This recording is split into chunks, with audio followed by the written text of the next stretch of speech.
আপনি তো সাহারি খেতে উঠেন, আপনি জানেন ওই সময়টার দাম কত?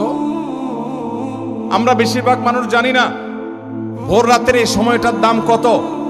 আরে ভাই, এই সময়ের দোয়া 1 মিনিটের দোয়া অন্য সময়ের 100 মিনিটের সমানও না।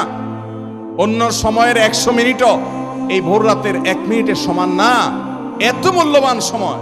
সাহারি খেতে উঠছেন, সাহারি খান, ভালো কথা, কিন্তু সাহারি খাওয়ার আগে পরে 10টা মিনিট জায়নামাজে মুসল্লাতে দাঁড়ান, একটু 2 রাকাত নামাজ পড়েন। এই সময়টা দোয়া কবুল হয়। আল্লাহ ডেকে ডেকে বান্দাকে দেন। একটু হাত তোলেন, চেষ্টা করবেন তো ইনশাআল্লাহ? সাহারি খেতে উঠে দোয়া করবো তো ইনশাআল্লাহ?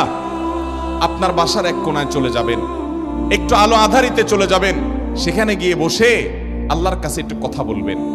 সিজদা চলে যাবেন, সিজদা গিয়ে আল্লাহর সাথে একটু মন খুলে কথা বলবেন। আল্লাহ, আমি অনেক গুনাহ করেছি, আল্লাহ আমি অনেক পাপিষ্ঠ। শুনেছি আপনার রাসূল জানিয়েছেন যে এই মাসে নাকি আপনি অনেক পাপিষ্ঠকে মাফ করে দিবেন।